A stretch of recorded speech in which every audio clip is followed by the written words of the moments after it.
तो हमारे पार्लियामेंट के अंदर 43% पॉलिटिशियंस ऐसे हैं जिनके ऊपर क्रिमिनल चार्जेस हैं, और उसमें से 29% ऐसे हैं जिनके ऊपर मर्डर, रेप, फिरौती, ये सारे चार्जेस हैं। और ऐसा नहीं है कि खाली एमपीज ही हैं, हमारे एमएलए भी इसमें पीछे नहीं है। अगर मैं 2015 दिल्ली इलेक्शन की बात करूं तो उसमें 70 में से 43 नेता ऐसे जीत के आए थे जिनके ऊपर क्रिमिनल चार्जेस थे।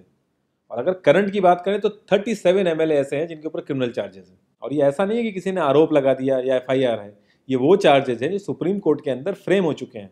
मतलब पुलिस गई है वहां पे, उसको एविडेंस कंफर्म हुए हैं, आई विटनेसेस मिले हैं, ये वो चार्जेस हैं।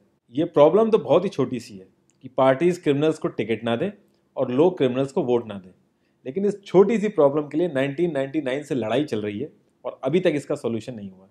1999 में एसोसिएशन फॉर डेमोक्रेटिक रिफॉर्म, जिसे एडीआर नाम से ज़्यादा जानते हैं लोग, इन्होंने जो भी क्रिमिनल्स हैं पॉलिटिक्स में, इनके लिए एक पीआईएल डाली दिल्ली हाई कोर्ट में, और दिल्ली हाई कोर्ट ने उसको एक्सेप्ट भी कर लिया। जब दिल्ली हाई कोर्ट ने ये पीआईएल एक्सेप्ट की थी तो ये चीज़ वहीं ख़त्म हो गई थी। ये जो नेता जिन्हें हम जिता के लाते हैं ना, ये सब लोगों ने मिल के उस पीआईएल के अगेंस्ट में सुप्रीम कोर्ट में अपील कर दी। जब सुप्रीम कोर्ट से भी इनकी अपील खारिज हो गई तो हमें वो देखने को मिला जो हमने कभी नहीं देखा था, ये सारी पार्टियां एक हो गई।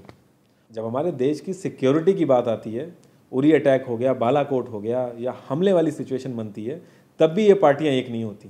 लेकिन इस चीज़ के लिए ये सारी पार्टियां एक हो गई थी, और ये सारी चीज़ें एक ही जगह आके फंस जाती हैं।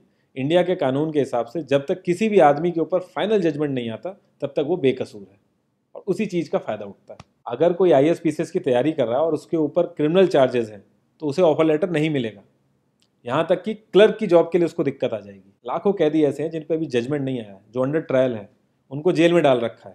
तो ये सारी चीज़ें जो एप्लीकेबल होती हैं सिर्फ पॉलिटिशियंस के लिए होती हैं, बाकी किसी के लिए नहीं। इतने बड़े सांसदीय क्षेत्र में पार्टियों के लिए इतना मुश्किल हो जा रहा है ऐसा कैंडिडेट ढूंढना जिसका कोई क्रिमिनल रिकॉर्ड ना हो। एडीआर की रिसर्च के हिसाब से क्रिमिनल कैंडिडेट के चांसेस 3 गुना ज़्यादा होते हैं जीतने के क्लीन कैंडिडेट के मुकाबले। एक क्रिमिनल कैंडिडेट मनी और मसल पावर का परफेक्ट कॉम्बो बन जाता है।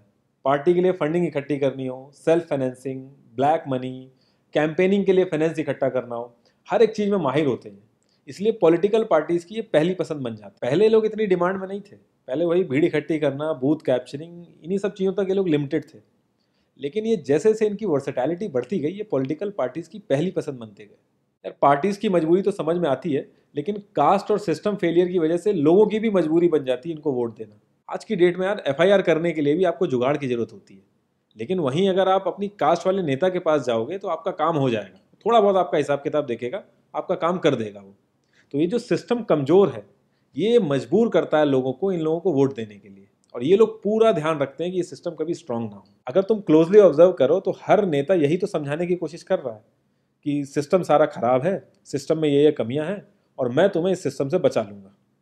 और गरीबों के हक के लिए लड़ते लड़ते लड़ते वो खुद अमीर हो जाता है। यार जीतने का एक सुपर हिट फॉर्मूला है, एक एरिया डिसाइड करो, उस एरिया की कास्ट कैलकुलेशन कर लो, जो कास्ट मेजोरिटी में है उसका रॉबिन हुड टाइप या एक बाहुबली टाइप एक नेता खड़ा कर दो, जो सिस्टम काम नहीं कर पा रहा है वो काम तुम करने लगो, लोग तुम्हें वोट देने लगेंगे।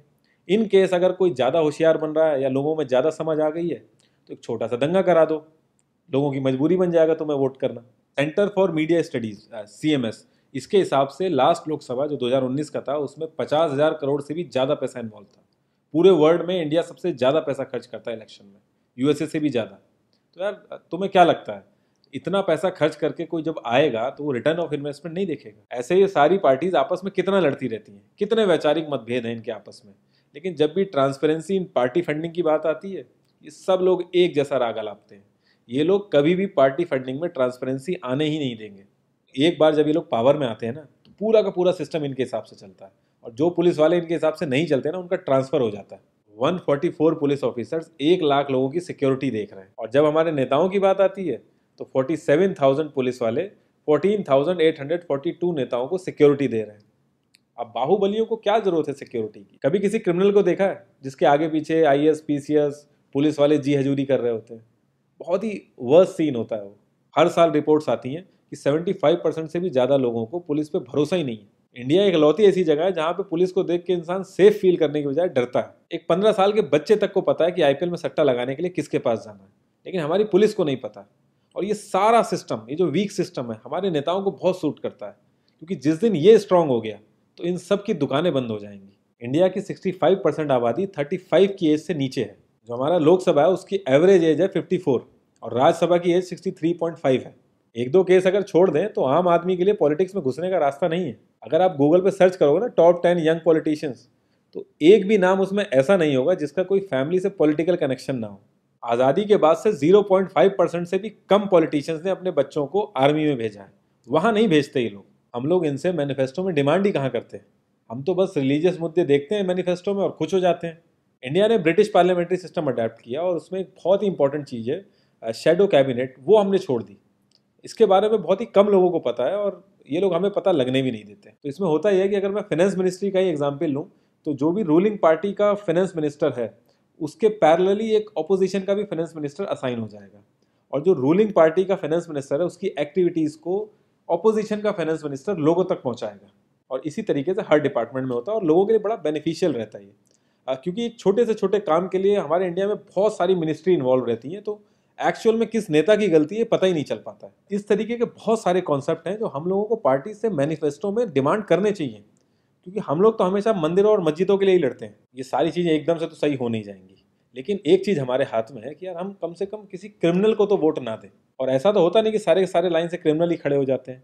हमें बस इतना करना है कि जो भी कैंडिडेट क्रिमिनल है हमें बस उसे वोट नहीं देना है, भले ही वो हमारी फेवरेट पार्टी का हो, भले ही वो हमारी कास्ट का हो। बस एक दो बार हमें ऐसे करना है, फिर इन लोगों को टिकट ही मिलना बंद हो जाएगा पार्टियों से। जितनी रिसर्च हम अपना मोबाइल फ़ोन खरीदने में करते हैं ना, उसकी 10% रिसर्च भी अगर हमने अपने कैंडिडेट के बारे में कर ली तो ये क्रिमिनल जितने भी हैं पार्लियामेंट में नहीं दिखेंगे, ये वहीं दिखेंगे जहाँ इनको होना चाहिए।